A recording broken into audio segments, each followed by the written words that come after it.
You have questions? We have answers. This is Jane Muller. And this is Ken Muller. Welcome to our show, all about real estate with Ken and Jane. And today, Jane, we're going to go right into the real estate since it's an off football week, so I won't bust your, I'll hold you next week to the Super Bowl prediction, though. Okay. This week, we have something else to celebrate. Yeah. To whom celebrate the Chinese New Year, Happy New Year, 恭喜发财. And you can see today I wear red. Yeah. That's a Chinese way to celebrate the New Year and a wedding. Anything happiness, you wear red. Oh, nice. And my husband like a semi match. I did red, yeah. Yes, that's right. We copied you a little bit, right? Yeah. Why don't you say what year is it this year, and explain for the listeners that don't know the cycles of how many cycles there are for the Chinese animals and what year this is. Chinese have a total 12, and this year is going to be tiger. So last 2 years is red. Is the first.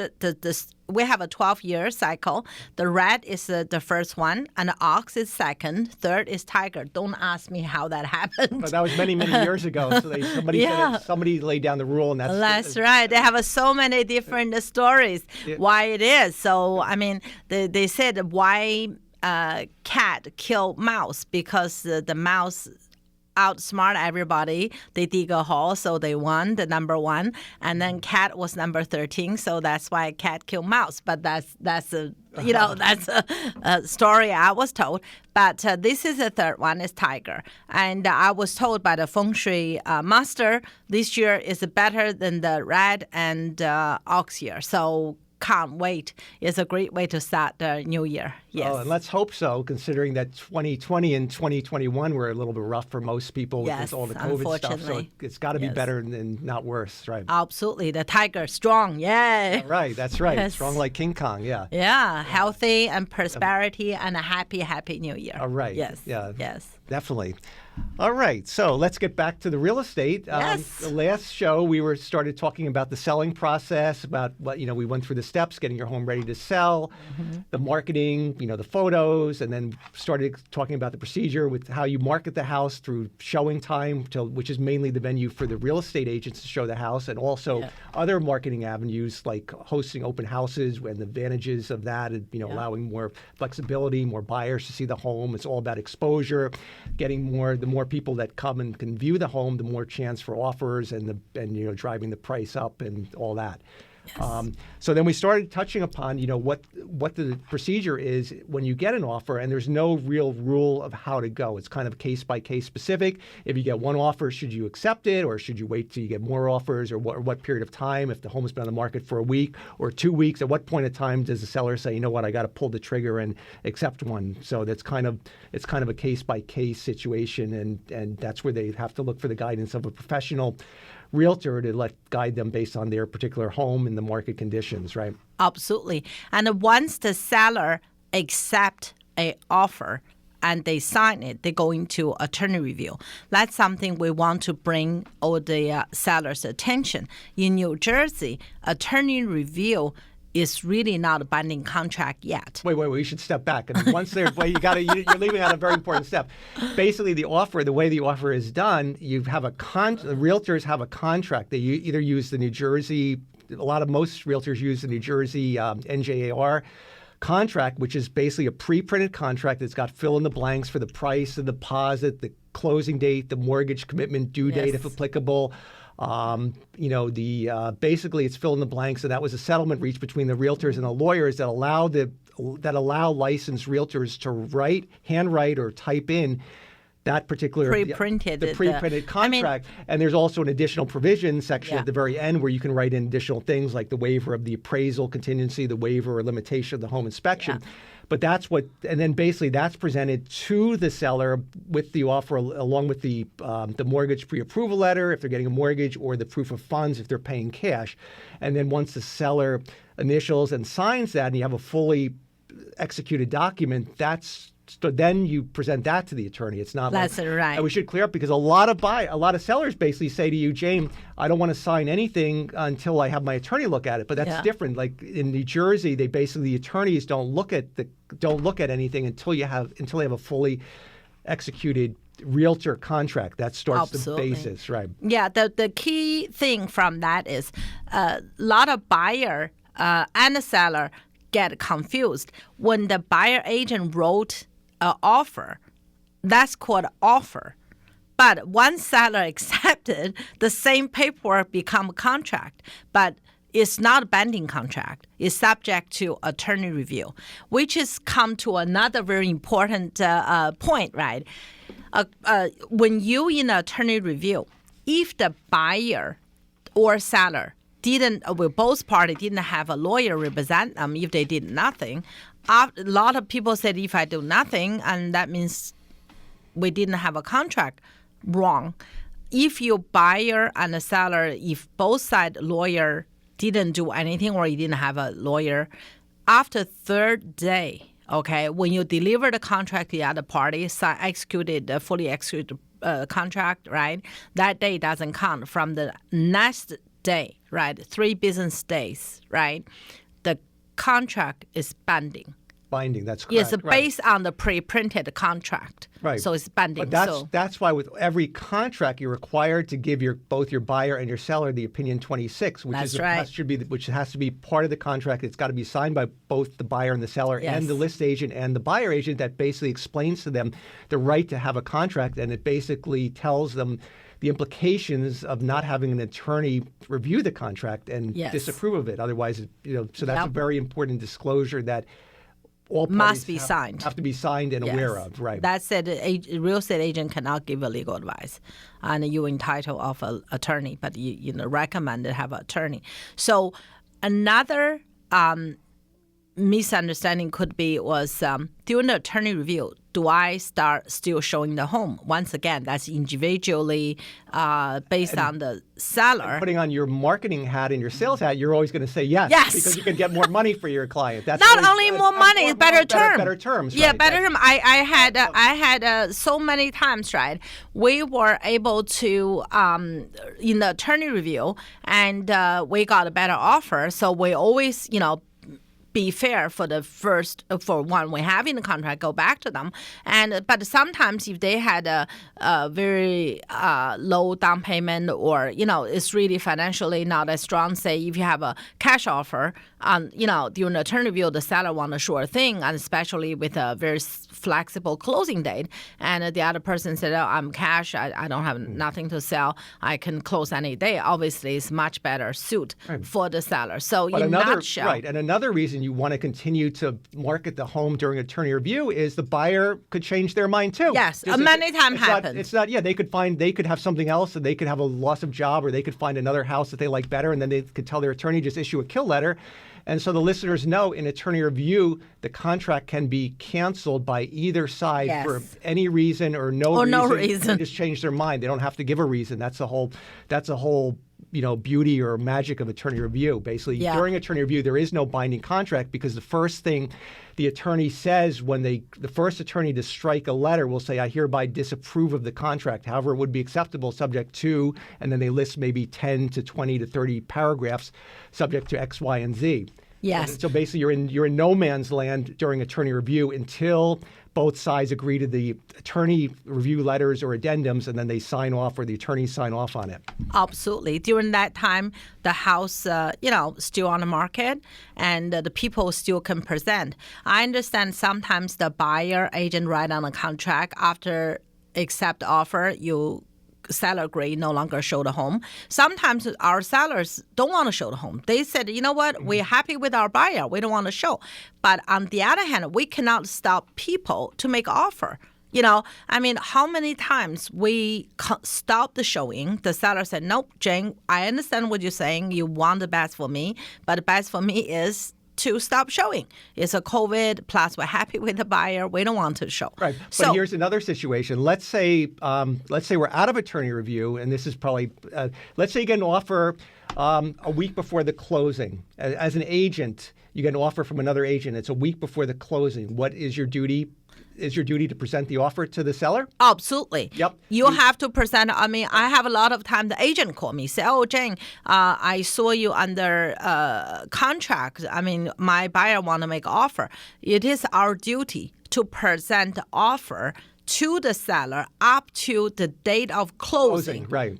Regardless the seller legally can accept it or not, it is our job to present an offer, but has to be written offer. Okay? Can't be, recently I had someone contact me through Facebook, say, I want to make an offer. I know you're on the contract. I said you have to really talk to your lawyer, talk to your agent to make a formal offer. I can't just go to seller and say, hey, somebody sent me a note on the Facebook and say, hi, Jane, I'm interested in your house. I have an agent. Right. That's not how it works. You have to put in the proper channel, and also even your backup offer, you never know. Sometimes if the offer didn't work out for whatever reason, even though, as you mentioned before, the buyer could lose a job or anything may happen here, right? And then, you may have a chance if you back up offer. And here's another point. During attorney review, if the list agent gets any offers, for full transparency, the way we do it, and what I think is a very good practice, is all offers should be presented to the seller and the seller attorney. So there's full transparency. It protects the agent from being accused of anything, and you want full transparency, full disclosure. So you always want to present the agent's offer to both the seller and the seller attorney while you're in attorney review. So Absolutely. So everything is documented, black and white. Exactly. That's our policy. That's a Mueller team's policy. We always want to make sure do the right thing. For the seller, for the buyer, for the buyer agent, all parties. So in that way, that's fair. So they understand what's happening, and especially for the contract they sign. Sometimes the buyer think the seller or seller agent is not been truthful. They just want to jack up more price. They say, I have another offer. We never, unless we truly have an offer, once again, when we forward the contract to the lawyer, if the lawyer give the first refusal to the current contract, that's more, carry more weight. Right. And let's talk about another interesting twist. Let's say you have the first offer that's accepted. Let's say the offer was for $550,000. Offer B comes in during attorney review. That's for $575,000. So what, as a list agent, and what is the duty owed, if anything, to the buyer agent for offer A that was the one accepted, that's in attorney review, that's, let's say, $25,000 less, but buyer A doesn't know that. So you have to... You know what? That is a gray area, because, in my opinion anyway. So for me, as you mentioned before, we always present any offer in the attorney review to the attorney and the seller. Okay. After that, it's really, up to attorney and the seller what they want to do. But I always highly recommend the seller and the attorney and ask them to give first, agent, give me authorization to give the first agent a heads up. Because as an agent, I'm very careful what I can say, what I can't. And you can never disclose what anybody else does, but you can at least let them know there's another offer that was... Yes, but even another offer, I always get a seller approval. Said, would I think we owe the first buyer agent, a call. And at least, at the end of the day, the first buyer have a three thing. They can either increase their offer, or they can stay the same. Sometimes the seller still may go with them, or they can just say no. Right. So, at least courtesy, That's where it gets into the emotional standpoint. That's right. Not only the money with the seller, if they feel loyalty to the first buyer. So, yes. Mm-hmm. Okay, why don't we take a quick break, and we'll be back to get more into this right after this. Okay, welcome back to our show. We're talking about the selling process, and we covered the offers and how you handle that multiple bids and the strategy there. So I think we covered on that well enough. So let's finish up on the offer process. So if you have the offer A is in attorney review, offer B comes in higher, there's no right way to handle it. It's case by case, and it's up to the seller at times what they want to do. Yep. Let's talk about once we under contract, right? And buyer agent normally will schedule home inspection, and also the buyer will go ahead with the mortgage application. Right. And with the home inspection, we cover that in detail with the previous episodes. Everybody can listen to our podcasts, which with Bharat Patel, where we cover the technical aspects of what a home inspection is. Now we're going to talk a little bit about the emotional aspects, because typically when the buyer does a home inspection, they're going to get, the inspector will give them this lengthy report, and then the lawyer will go through it, and the agent will go through with them. Then the lawyer will write a repair request letter that could be one or multiple pages that'll give a laundry list of repairs.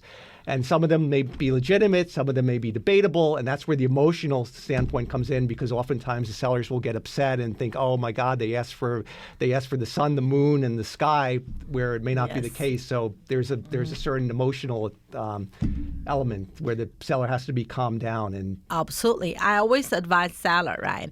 Whatever they can ask, but doesn't mean we have to agree, right? We can pick what we think is reasonable. What is reasonable? How do I determine what is reasonable, right? I always advise the seller, if, say, we put on the market again, just say if this one doesn't work out, how many buyer would agree? Right, just like you go to court, right? What's a reasonable person? What is reasonable? Right, that There's no is a black legal and white. standard. Yeah, That that's is, no black and white. But majority people, say for example, right, if you have a read-on problem, I would say 99.9% buyer would walk away or demanding you repair or give a credit. You hit a very good point. It's called a reasonable standard. That's one of the things in law school that's used a lot in for criminal standards, for torts. It's what the reasonable man, I mean, that's the way it was worded, would do, or how they would react. Would it be a self-defense, or would it be a tort matter? So that's pretty appropriate for real estate without without going to law school. Yeah, there you go. So you get a little honorary mention there. Yeah, thank you. That is very true for home inspection. It is what's reasonable, what's not reasonable. If it's cosmetic defects, if it's something that's visually apparent, like cracks in the kitchen tile or peeling wallpaper. You can see it already. Yeah, yes. Plus they're aesthetic or cosmetic, so you're not really. That's really not on the table for repair requests. Yeah. Once again, right. I think for my experience, the number one thing I recommend the seller to be calm. Okay, not to be too personal.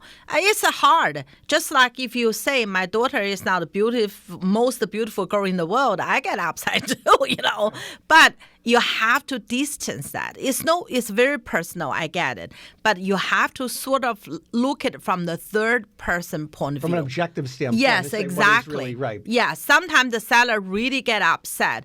The buyer write a letter. Once again, in our previous episode, we mentioned, right, the home inspector job is to point out everything.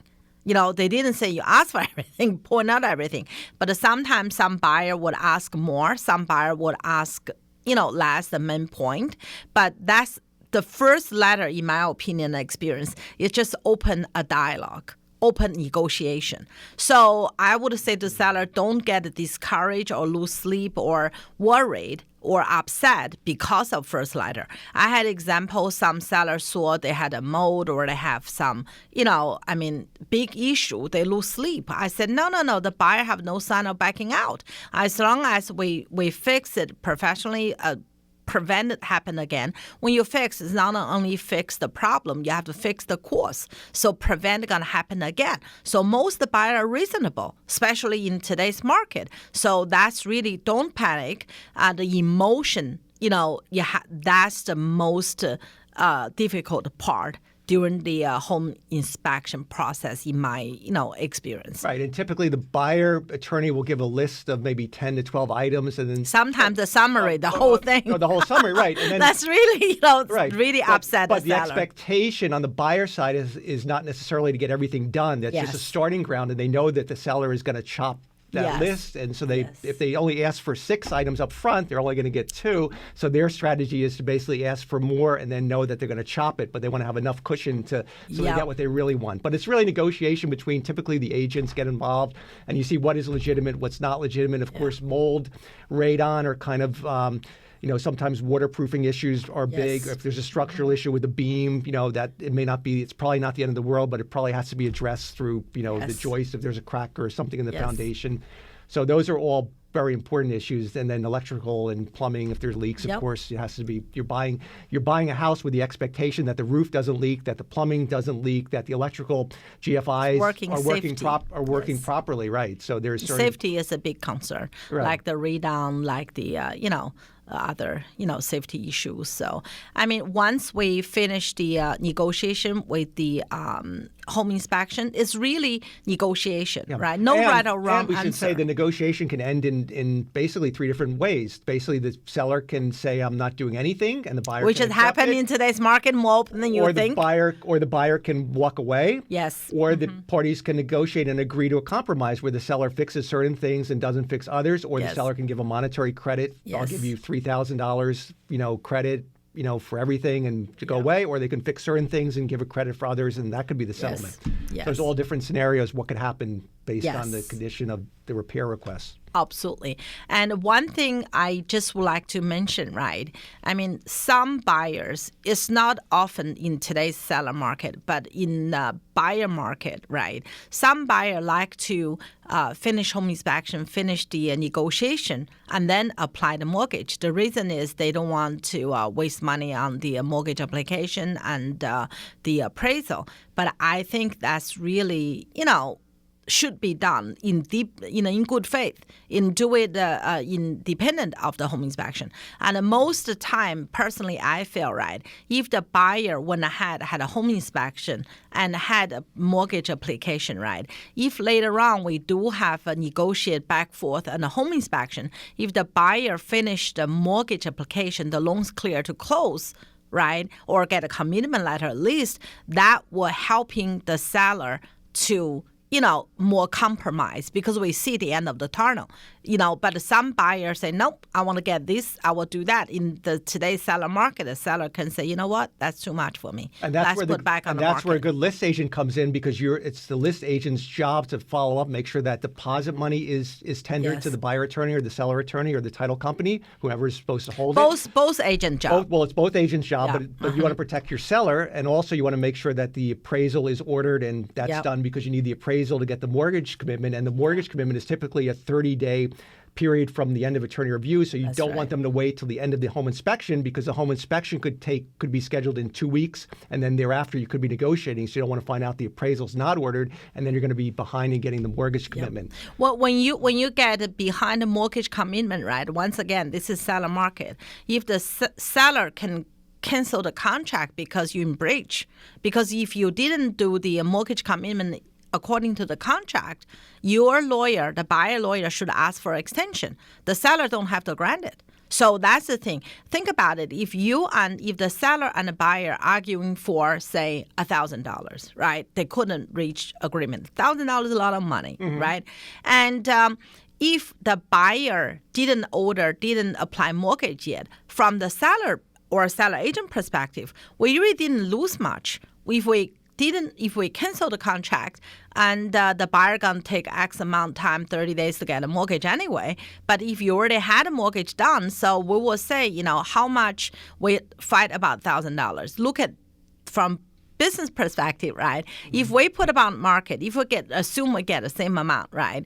And then your property tax is worth more than $1,000 for the delay. For the delay, right. A lot of time is with a home inspection. I always advise seller, it's not right or wrong. It's just business decision. So once we, settle that, and hopefully buyer, had appraisal done, had mortgage, and then have a commitment letter, the lawyer, sometimes some buyer attorney order the title after the buyer get commitment letter. But in my opinion, today's market, it may be a little too late, because in the regular market, yes, absolutely, because normally they can get in 3 to 5 days. And we had a whole episode previously about title that goes into the importance of title, what it covers, the judgment searches on both the buyer and the seller, the liens that are on the property, and that's why it's important.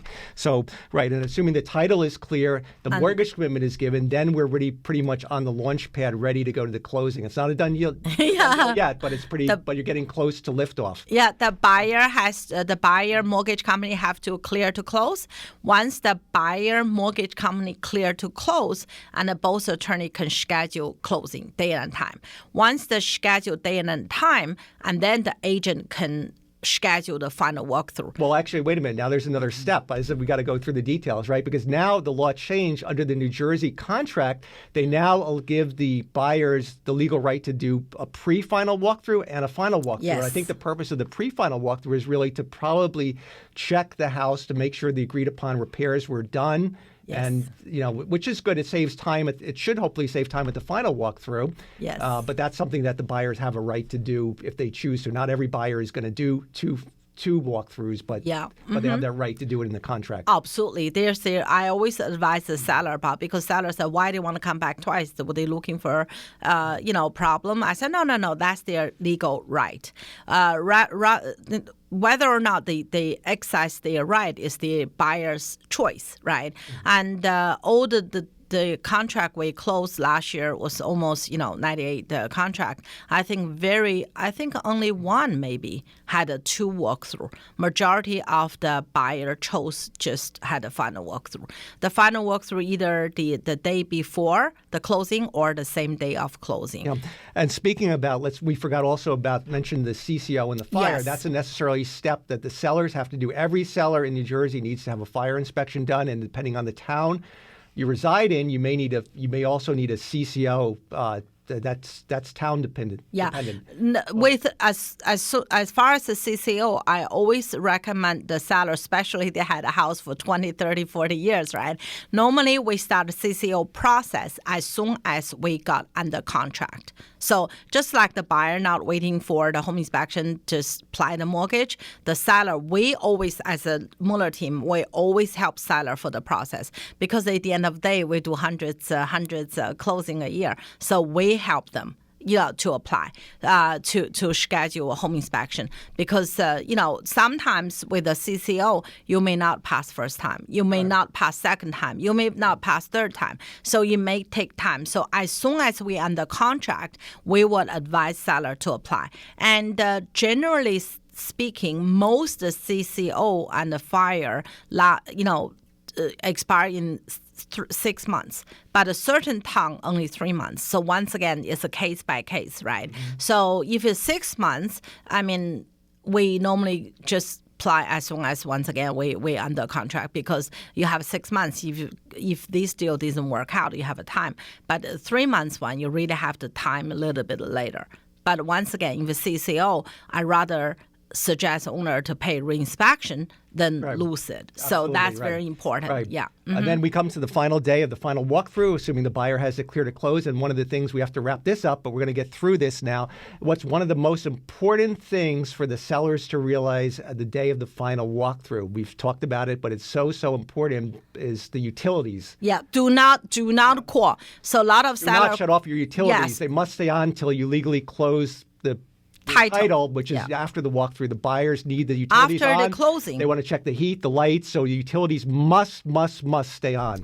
And I had a seller call to ask for final reading, but they just cut it. So do not call utility company. The gas and electric must be on. Once you close, you call the utilities, and then you call your insurance company and tell them homeowner insurance, and tell them to close the insurance out the following, as of midnight. Then you're covered. Yeah, that's very important. Do not cut off your utility. We can't stress enough. I always inform the seller, but somehow, we'll have to keeping. That's something you have to communicate through the process as a reminder, right? Mm-hmm. So unfortunately, we're out of time. The time goes so fast. We hope everybody has a great weekend, and we'll see everyone next week. Thanks for listening. Thank you. Have a good weekend. Bye-bye.